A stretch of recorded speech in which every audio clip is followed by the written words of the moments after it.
세상에 휘둘리지 않고 나를 지키는 6가지 방법. 세상에는 우리를 현혹하는 많은 것들이 있다. 종교, 신문, 잡지와 블로그, 게시물, 그리고 문화적 규범들. 이런 것들은 어떤 의도를 갖고 진리와 진실을 설파하고 의견을 만들어낸다. 또 우리 눈에 일면 타당해 보여서 쉽사리 믿게 되고 금세 진실이 되어 버린다. 일단 진실이라고 믿기 시작하면 더 이상 그 진실의 근원과 의도의 중요성을 신경 쓰지 않게 된다. 자신의 가치관이나 철학도 중심을 잃고 흔들린다. 종교나 타인의 강요, 사회문화적 규범이 당신 삶의 가치관이 될 수는 없다. 당신이 무엇을 느끼고 믿어야 하는지, 어떻게 살아야 하고 무엇을 해야 하는지 등은 결국 당신 스스로 선택해야 한다. 그럴 수 있으려면 자신만의 철학, 가치관 등이 내면에 탄탄하게 뿌리를 내리고 있어야 한다. 경험은 마음으로 형성된다. 우리는 단순히 초점을 어디에 맞출 것인지, 어떤 관점으로 볼 것인지를 선택함에 따라 전혀 다른 경험을 할 수 있다. 성장하면서 자신이 생각하는 것을 선택할 수 없다고 믿어왔지만 사실은 그렇지 않다.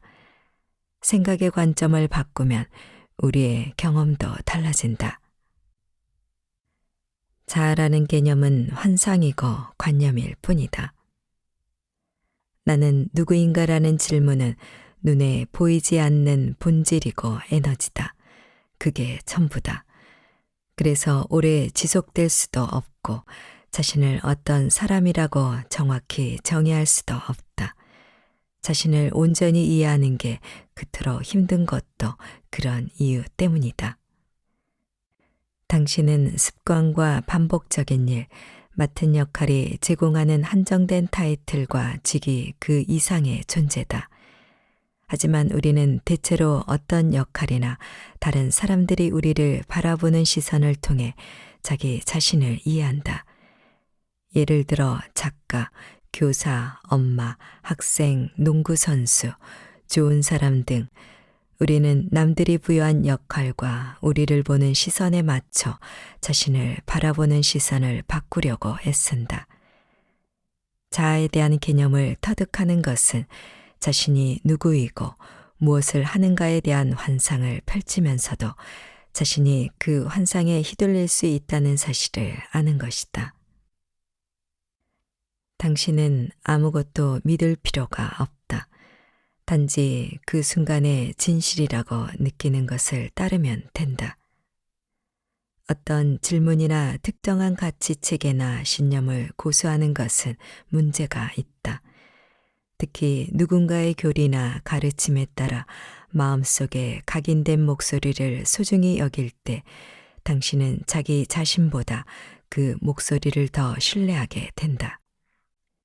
그러다 옳다고 생각하는 것과 진실이라고 느끼는 것 사이에서 갈팡질팡하며 길을 잃거나 혼란에 빠진다.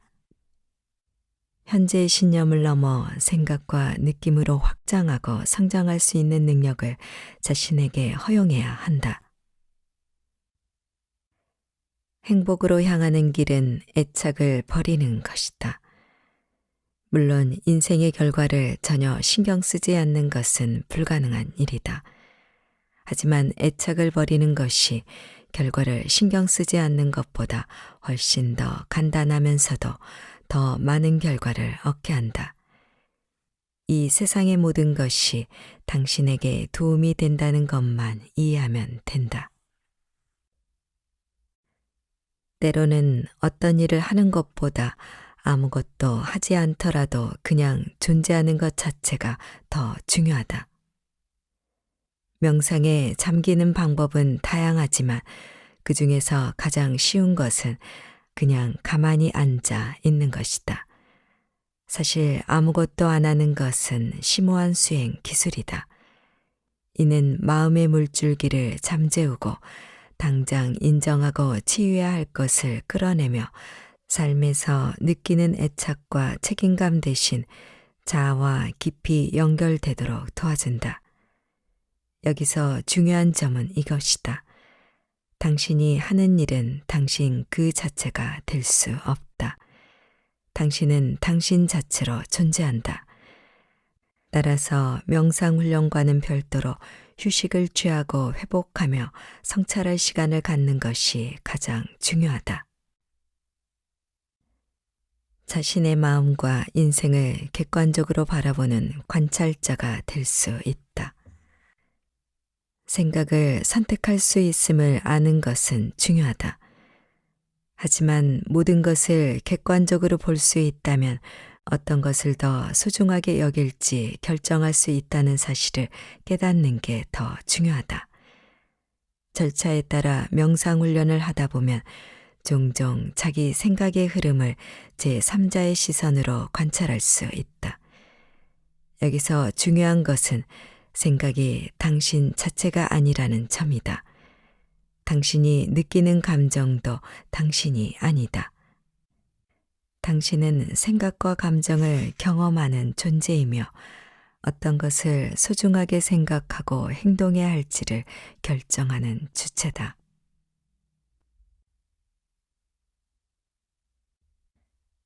진정한 나를 찾기 위한 16가지 질문. 자신이 어떤 사람인지 이해하려면 당신의 지난 모습을 잘 기억해야 한다. 당신이 살아온 삶, 만난 사람, 겪은 일, 그때의 대처 방법, 반복되는 습관 등을 생각해 보면 당신에 대해 조금 더 잘 이해할 수 있다. 그리고 그런 자신의 모습을 발견하기 위해서는 자신에게 질문을 던져야 한다. 종교든 철학이든 상관없다. 당신 마음을 읽어내는 질문, 즉 자기 성찰에 도구를 주고 스스로 답을 알아내야 한다. 질문을 던지고 예를 들어주며 스스로 답을 찾아내게 하라. 그런 자각을 통해 당신을 당신 내면의 체계와 직감, 본질적인 자아와 연결해야 한다. 내가 지금 하는 말은 진심이다. 나는 나 자신에게 이런 질문들을 던졌고 그에 대한 몇 가지 답을 얻었다. 그리고 말 그대로 내 인생의 방향을 바꿨다. 그러니 당신과 공유하지 않을 이유가 없다. 자, 이제 시작하자. 자신에게 던져야 할 가장 중요한 16가지 질문은 다음과 같다. 나는 무엇과 누구를 위해 고통받아야 하는가? 나를 평가하는 사람이 없다는 것을 안다면 나는 어떤 것을 지지할까? 나를 평가하는 사람이 없다는 것을 알았다면 나는 어떤 일을 할까? 지금의 일상을 계속 산다고 가정했을 때 5년 또는 10년, 20년 후에 나는 어디에서 무엇을 하고 있을까? 나는 누구를 가장 존경하고 그 이유는 무엇인가?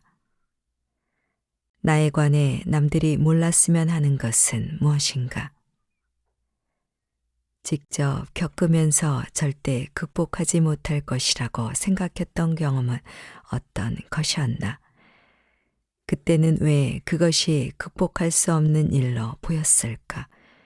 왜 그렇게 생각했을까? 지금까지 내가 이룬 것 중에 가장 훌륭한 것은 무엇인가? 누군가 내게 앞으로 일어날 일을 미리 말해준다면 믿을 수 없을 정도로 기쁘게 여길 일은 어떤 것인가? 과거에 알던 사람 중에 내가 여전히 인정받고 싶은 사람은 누구인가? 더는 일하지 않아도 먹고 살 수 있다면 남은 시간 동안 무엇을 하며 살고 싶은가? 먹고 자는 것처럼 기본적인 것을 제외하고 내가 일상생활에서 습관처럼 항상 하는 5가지 일은 무엇인가? 항상 하는 그 5가지 일을 다른 것으로 대체할 수 있다면 어떤 일을 하고 싶은가? 내 힘으로 절대 통제할 수 없는 것이 있다고 믿는다면 이 점을 사실로 받아들일 것이다. 통제할 수 없는 것을 받아들이기 위해 나는 어떤 것과 싸워야 할까? 나의 어떤 부분이 나를 다르게 생각하거나 바라보게 만드는 것일까? 집안을 돌아다니며 내가 소유한 모든 물건에 한 번씩 손을 얹는다면 나를 진정으로 행복하게 하거나 마음에 평화를 주는 것은 몇 개나 될까? 그리고 내게 행복이나 평화를 주지 못하는 나머지 물건은 왜 갖고 있는 걸까? 다른 사람의 어떤 점이 나를 가장 짜증나게 할까? 다른 사람의 어떤 점을 내가 가장 좋아할까? 나는 나의 어떤 면이 가장 짜증나는 걸까? 나는 나의 어떤 면을 가장 좋아할까? 이 모든 것의 상관관계가 보일 때까지 계속 질문하고 답하며 파고들어야 한다. 다른 사람의 인정은 내 인생에 중요하지 않다. 원한다고 생각했던 것을 얻고 난 뒤에 얼마나 행복했는지 생각해보라. 사귀고 싶어 안달하던 사람과 연인이 된 뒤에 어떻게 됐는가? 꿈에 그리던 직업을 얻은 뒤에는 무슨 일이 생겼는가? 돈을 더 많이 벌었을 때는 어떻게 됐나? 상황이 달라졌을 가능성은 있지만 대체로 좋은 일과 나쁜 일이 골고루 생겼을 것이다.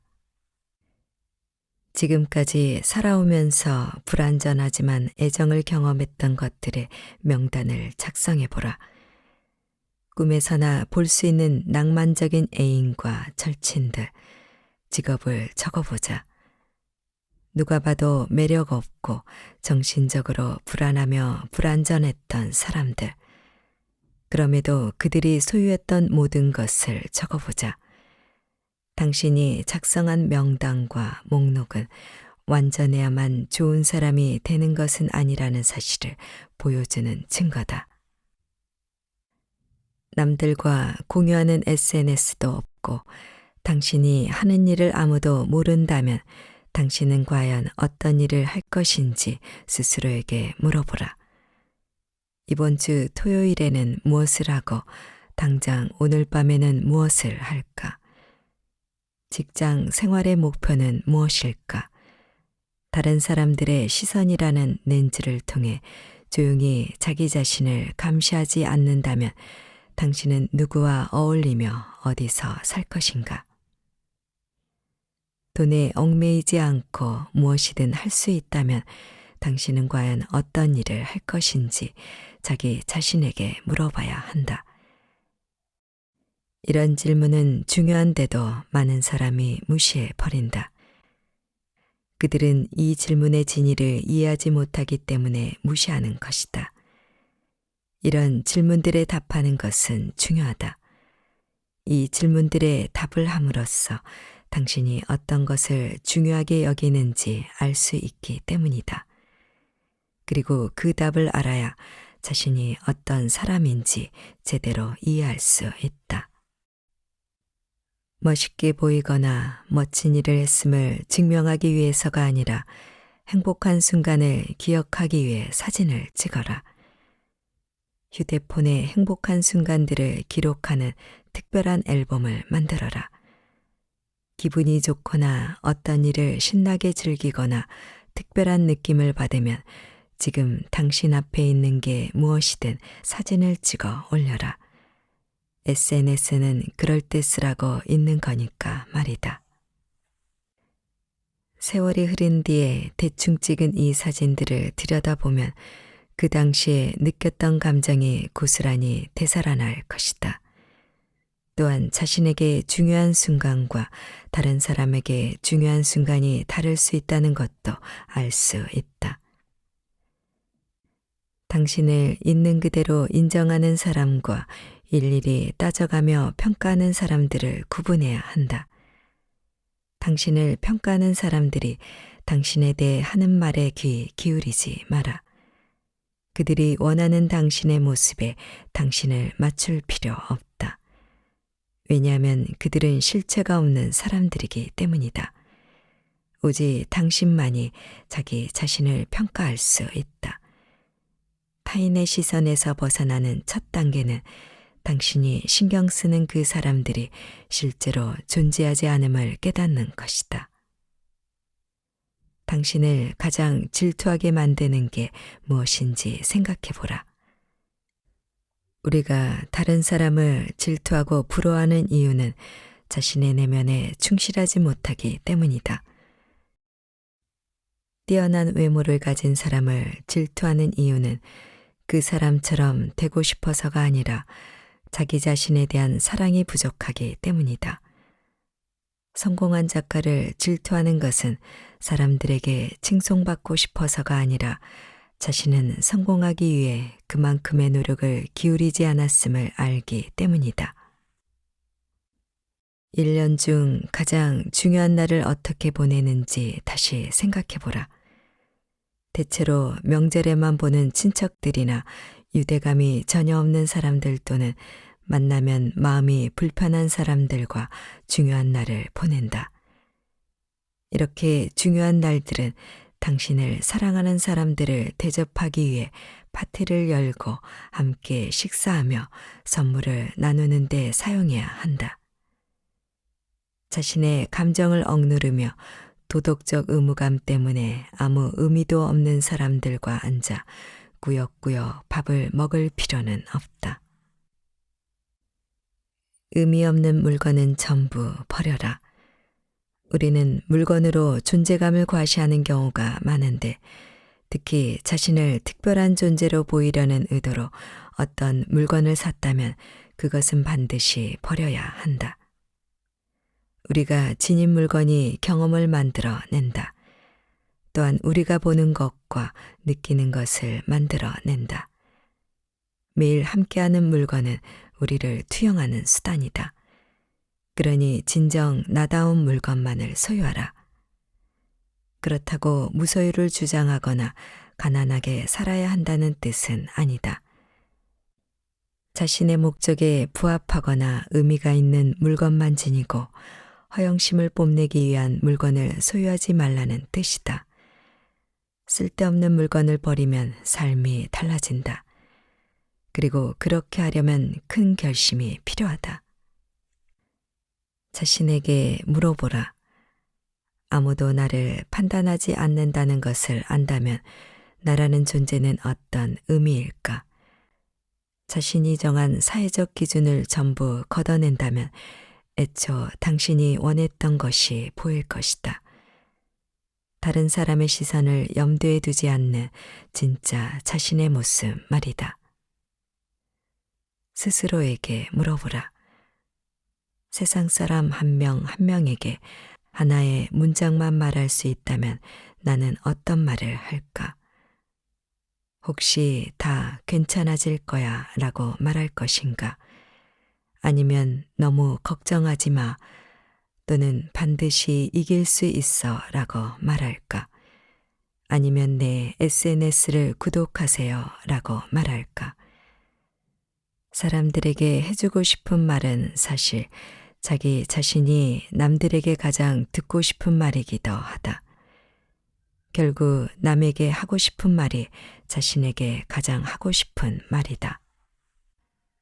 가치 있는 존재라는 것은 그 가치를 지녔음에 감사하라는 뜻이다. 자신의 자존감을 어떻게 측정할지는 스스로 선택한다. 자신의 가치가 어떤 근거에서 나오는지도 본인이 결정한다. 자신이 어떤 일을 할 충분한 가치가 있는지 아닌지도 스스로 결정해야 한다. 그리고 자신이 지닌 가치에 감사할 줄 아는 사람이야말로 가치 있는 사람이다. 그 이상도 이하도 아니다. 삶의 가장 큰 장애물을 이 세상에서 당신 혼자만 극복한 게 아니라는 사실을 깨달아라. 혼자만 완벽할 정도로 자격이 있는 게 아니며 혼자만 다른 사람보다 더 훌륭한 것도 아니다. 오프라 윈프리의 말처럼 당신은 모든 것을 가질 수 있지만 그 모든 것을 동시에 가질 수는 없다. 그리고 그 사실에 감사해야 한다. 이 말은 눈앞에 있는 것에 감사할 기회가 있고 항상 노력을 기울여야 할 일이 있으며 기대할 것이 있다는 뜻이다. 당신이 하는 모든 것이 최선이라고 가정해보자. 모든 것이 최선이라는 것을 깨닫는 것이 진정한 안식이다. 인생의 모든 것은 다음 세 가지 중 하나에 해당한다. 자신을 보여주는 것이나 자신의 일부를 치유하는 것 또는 자신의 일부를 즐기도록 허락하는 것이다. 그런 시각을 갖게 되면 더는 두려워할 게 없어진다. 스스로에게 물어보라. 전 세계의 모든 사람이 앞을 볼 수 없다면 내가 감동을 줄 수 있는 사람은 몇 명이나 될까? 진짜로 앞이 안 보이는 삶을 상상해보라. 그 삶 속에는 당신이 느끼는 감정과 다른 사람들이 당신에게 느끼는 감정만 존재할 것이다. 이런 세상에서 당신은 어떤 사람일까? 지금 당신의 삶은 남들에게 사랑받기 위해 멋지게 포장한 삶으로 만들어진 가짜 삶이 아닌지, 진짜 삶은 어디에 있는지 생각해 봐야 한다.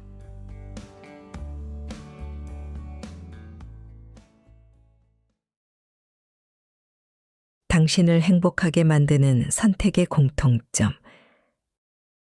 나의 어릴 적 친구 하나는 똑같은 리바이스 청바지 3벌과 줄무늬 티셔츠 10벌, 그리고 얇은 회색 브이넥 스웨터 3벌을 갖고 있다.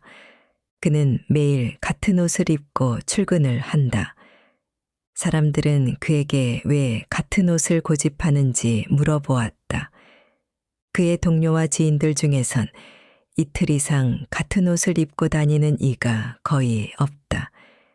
그는 매일 어떤 옷을 입을까 선택하는 시간에 다른 일에 신경을 더 쓸 수 있어 좋다며 더 이상 자세한 대답은 하지 않기로 했다고 말했다. 이런저런 토론으로 길게 이어지는 걸 피하기 위해서였을 것이다. 내 기억에 의하면 그는 자파와 바르톡의 음악을 즐겨 들었고 가미와 도스토옙스키도 좋아했다. 뿐만 아니라 가끔 우리와 함께 저녁에 술 한 잔도 마셨다. 현재 몫으로 일하는 그는 자신의 이탈리아산 자전거를 정성스레 돌보며 뇌수술 전문가만큼 정교하게 수선도 하곤 한다. 그러고 보면 이 세상에 더 많은 사람들이 이 친구처럼 살지 않는 게 오히려 더 이상하다는 생각도 든다.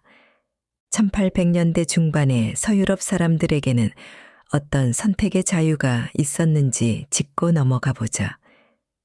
그 당시 사람들은 대다수가 농부나 어부 또는 산업계에 종사하는 노동자였다. 적어도 한 집에 그런 사람이 최소 한 명은 있었다. 나는 그들이 매일 아침 어떤 옷을 입을까 선택하는데 많은 시간을 들이지 않았다고 장담한다. 그들은 매일 어떤 채널에서 아침 뉴스를 볼지 고민하지 않아도 되었다. 덕분에 가족 간에 자주 볼 수 있는 소소한 말다툼을 쉽게 피할 수 있었으리라. 잠에서 덜 깬 아이들은 등교 전에 빵을 먹을지, 콘플레이크를 먹을지, 또는 요구르트나 사과를 먹을지 결정하지 않아도 되었다. 어른들도 마찬가지였다. 커피는 마셨겠지만 그 커피가 네스카페인지 에스프레소인지 아니면 디카페인 커피인지 결정할 필요는 없었다. 아침 식사 후에도 상표와 관계없이 욕실에 있는 치약과 데오드란트를 사용했을 것이 틀림없다. 집을 나섰을 때도 직장에 대중교통을 이용할지 자가용을 이용할지 결정하느라 머뭇거리지 않아도 되었을 것이고, 가는 길에 잠시 멈추어 서서 커피 한 잔을 사 마실지 간식을 하나 살지 또는 그냥 가게 앞을 지나칠지 선택하지 않아도 되었을 것이다. 버스 정류장이나 시내에서 광고의 마음을 빼앗겨 산만해질 이유도 없었을 테고, 어떤 음악을 들을지 혹은 차라리 음악을 안 들을지를 고민할 이유도 없었을 것이다. 저녁 식사로 무얼 먹을지 골치 아플 일도, 저녁 때 무엇을 할지 고민할 일도 없었을 것이며, 급한 이메일이 있는지 확인하기 위해 퇴근을 한 후에도 컴퓨터를 켜는 일은 없었을 것이다.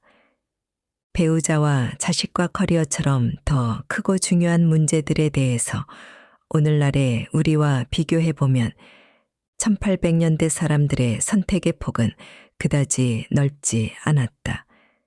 대부분은 자연스럽게 무르르듯 이루어지지 않았을까. 예를 들어 당시 사람들에게는 이혼이란 건 생각조차 할 수 없는 일이었다. 물론 배우자가 먼저 세상을 떠나는 일도 있었고, 젊은 열정으로 연인과 함께 도피를 하는 일도 있었다.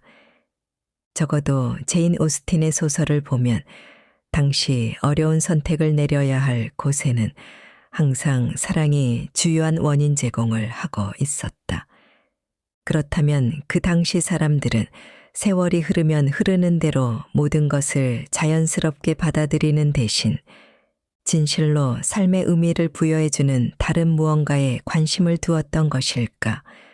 그건 아닐 것이다. 1800년대서 유럽 사회에 살았던 사람들 대부분은 지구상의 다른 곳의 사람들과 마찬가지로 고달프고 피곤하게 살았다. 하지만 더 큰 선택의 자유를 얻었다 해서 삶이 나아졌다는 말은 어디에서도 찾아볼 수 없다. 적어도 선택의 외적 문제 또는 당사자의 사고나 태도가 바뀌지 않은 한 말이다. 로버트 레이는 예일대 출신의 정치학자로 평생의 대부분을 복지정책에 대해 연구한 사람이다. 그는 은퇴 후 자신의 연구 결과를 책으로 출간했는데, 이 책에서는 왜 현대사회 구성원의 대부분이 더 행복해질 수 없는가에 대한 내용을 다루고 있다. 핵심은 매우 간단하고 명백하다. 즉, 사람들 간의 동지애와 친근함은 계층과 신분이라는 외부적 요소보다 훨씬 중요하다는 것이다.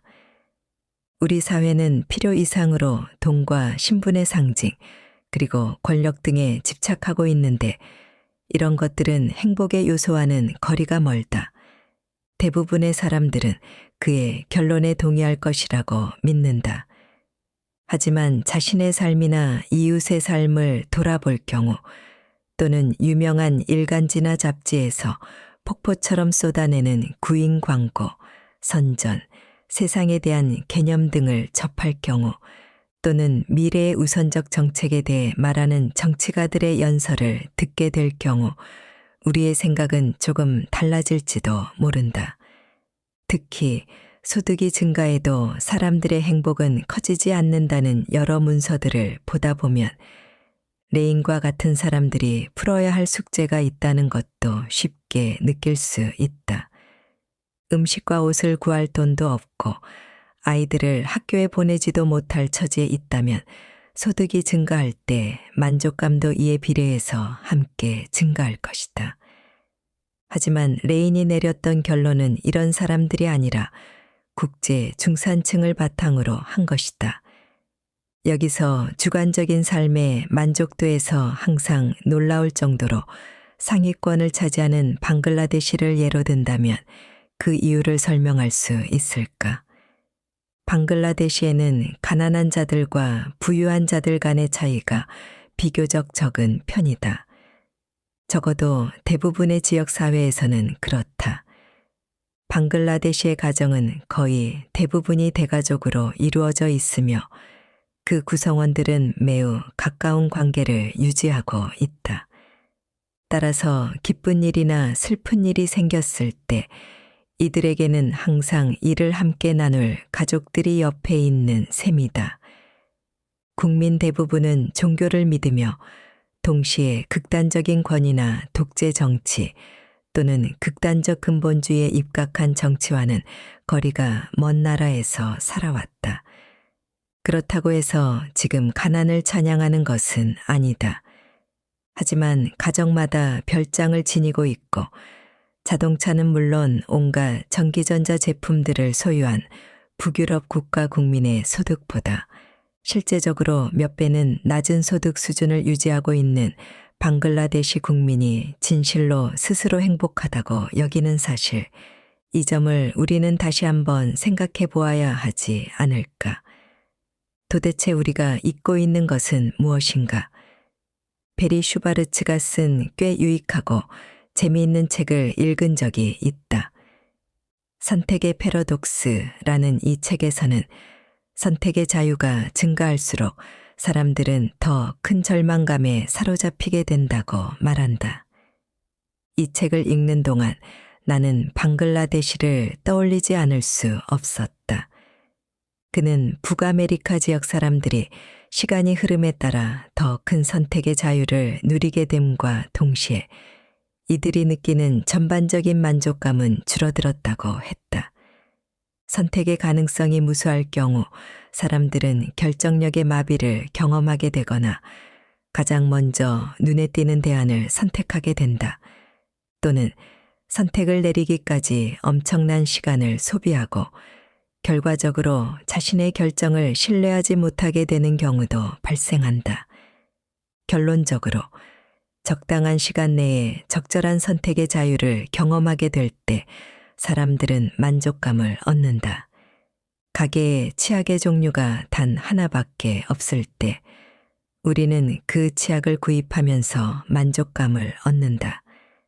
적어도 누군가 우리 귀에 대고 세상 밖에는 더 많은 종류의 더 나은 치약을 파는 나라도 있다고 귓속말을 하지 않을 경우엔 말이다.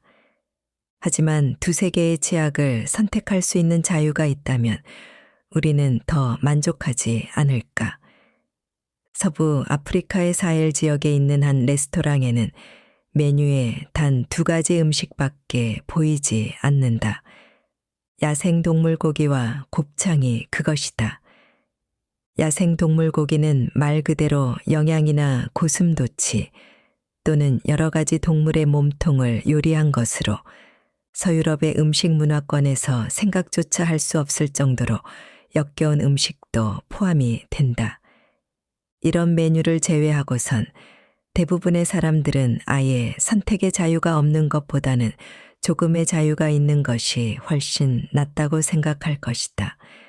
그런데 소득이 증가하고 대도시로 나가 산다고 했을 때 우리는 갑자기 헤아릴 수도 없을 만큼의 서로 다른 치약들을 가게에서 만나게 된다. 소비사회에 등장하는 또 다른 선택의 자유는 바로 투표로 이어지기도 한다. 더 많은 정당이 생겨날수록 더 나은 민주주의 사회가 이루어진다가 표어로 등장하는 사회에서 우리는 많게는 한 지역에서 무려 400여 명이나 선거에 출마하는 기괴한 현상까지 접할 때가 있다. 차치하고 한 슈퍼마켓에서 진열대를 꽉 채우고 있는 서로 다른 치약들과 그 비슷한 상품들을 볼 때 우리는 여기서 나만의 치약을 찾아내야만 한다. 하지만 마침내 선택의 결정을 내렸다 할지라도 발길을 돌리는 순간 그 옆에 있던 치약이 더 낫지 않을까 하는 생각이 스친다.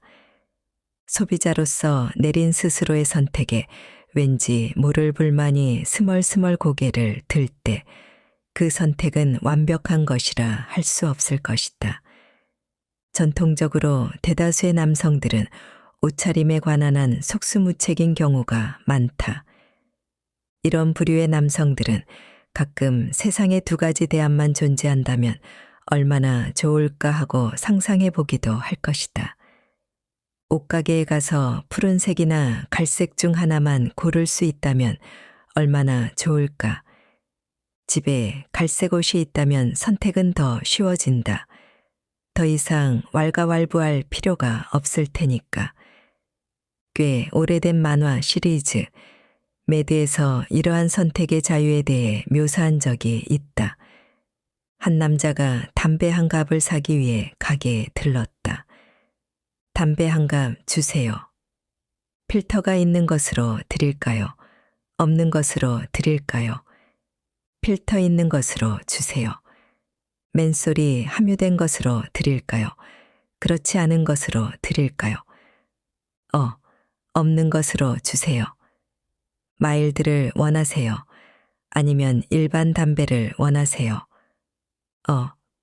마일드로 주세요. 하드 포장을 원하세요? 일반 포장을 원하세요? 됐어요. 그냥 껌 한 통 주세요.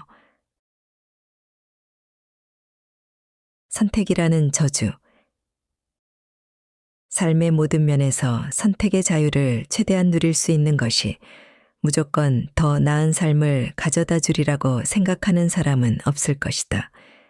만약 친구가 어려움에 처했다면 선택의 여지 없이 우리는 그 친구를 발벗고 도와주어야만 한다.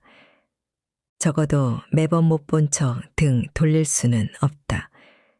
역사를 통틀어 현대사회에서만큼 선택의 자유가 컸던 때는 없었다. 그런데도 삶의 만족도를 조사하는 한 연구에 의하면 오늘날 미국과 영국의 국민은 1950년에서 60년대의 사람들과 비교했을 때 만족도가 낮은 것으로 드러났다. 몇몇 지표에 의하면 만족감 저하는 급격히 이루어진 것으로 나타났다. 1980년대에 약물 오용이 크게 증가했다는 사실은 수많은 예 중의 하나에 불과하다. 향정신 의약품인 프로작은 사람들의 기분을 좋게 만들어주는 역할을 한다. 반면 심리 이상으로 간주되는 ADHD나 우울증은 급격하게 증가했고 동시에 사람들의 평균 수명과 선택의 자유도 함께 증가했다. 사람들은 작고 무의미한 선택을 쉴 새 없이 해나가는 동안 혼돈과 우유부단함, 무정체성과 좌절감 등을 겪기 마련이다. 선택해야 한다는 의무감은 점점 커지고 결국 이는 개인의 정체성에도 침투를 해서 혼란을 준다. 내가 누구인지도 확신할 수 없는 상태에서 내일은 내가 아닌 다른 사람으로 살아갈지 모른다고 생각하게 될 수도 있다. 그렇게 된다면 마침내 우리는 스스로를 믿을 수 없는 지경까지 이를지도 모른다. 어쨌든 우리는 더 많은 선택의 가능성을 접할수록 더 많은 일들을 경험하지 못할 잠재적 가능성에 부딪히게 된다. 선택의 자유가 크면 클수록 선택하지 못했던 것들의 양과 범위도 커지기 때문이다. 우리는 남녀를 막론하고 혼자 사는 사람들이 외로움을 더 많이 타고 심지어는 더 불행해한다는 것을 잘 알고 있다. 연인이 생기면 이들은 이전과는 완전히 다른 사람으로 변한다. 당당함과 자신감을 자연스럽게 표출하고 주변 사람에게 더 매력적으로 보이기도 한다. 하지만 이들은 얼마 가지 않아 다시 절망하게 된다. 헌신을 약속한 연인으로 인해 혼자 살며 얻을 수 있었던 다른 여러 가지 가능성을 잃어버리게 되었다는 것을 직시하기 때문이다. 부모가 정해준 혼처를 두말 없이 받아들여야 하거나 이혼이 매우 외적인 일로 간주되는 그런 사회에서는 앞서 언급한 절망감을 부분적으로 피할 수는 있을 것이다. 만약 이 세상에 단 한 종류의 자동차만 존재하고 그 자동차를 구입하기 위해 10년 동안 기다렸다면 마침내 그 차를 손에 넣었을 때의 기쁨이란 말로 다할 수 없을 것이다. 하지만 현실은 어떠한가? 자동차를 구입한 사람들은 다른 차를 선택할 수도 있었을 텐데 하는 찜찜함을 한동안 버리지 못한다. 베리 슈바르츠는 강요된 선택에 대해 주목할 만한 예를 언급했다. 그가 도시 외곽의 한적한 곳에서 살 때는 가게에서 어떤 비디오를 대여해와도 그의 친구들은 만족했다. 그들은 대여점에 구비된 영화, 비디오 종류가 그리 많지 않다는 것을 잘 알고 있었기 때문이었다. 하지만 그가 필라델피아로 이사를 가고 나니 그 지역의 대여점에는 엄청나게 많은 종류의 비디오들이 구비되어 있었고 그가 어떤 비디오를 빌려도 친구들은 만족하지 않았다. 심지어는 어렵게 찾아낸 유럽의 모호한 예술 영화조차도 성에 차지 않았다. 어떤 영화를 빌리든 간에 항상 더 나은 영화를 빌릴 수도 있었을 텐데 하는 심리가 그 바탕에 있었기 때문이리라. 이러한 강요된 선택은 결국 행위의 마비를 가져온다. 노르웨이의 작은 마을에서 콘서트나 강연회가 열리면 거기는 항상 사람들로 꽉 찬다.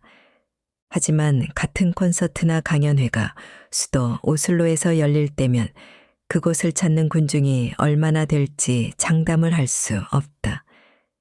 텅 빌 때도 가끔 있으니까. 오슬로 시민들은 매일 저녁 도시 여기저기서 열리는 행사들에 익숙해져 있다. 이들이 선택할 수 있는 대안들은 끝이 없다. 따라서 이것저것 재어보다가 결국 아무런 행사에도 참여하지 못하고 집에 있는 경우가 많다. 오슬로에서 행사가 열릴 때면 참석자 수는 때에 따라 8명에서 500명까지 매우 다양하다. 하지만 아렌달 같은 소도시에서 행사가 열린다고 하면 참석자 수는 항상 100여 명 선으로 예상할 수 있는 것이다. 더 나은 선택적 대안에 더 자주 노출될수록 결국은 아무런 결정을 내리지 못하게 될 확률도 크다.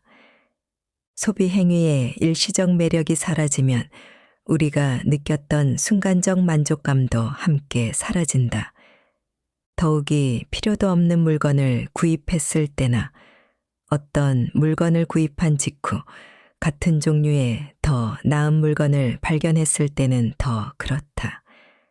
선택의 자유는 순간적 만족감을 주지만 장기적으로 보았을 때 우리에게 만족감을 주는 것은 사랑, 종교, 그리고 우정 같은 것들 뿐이다.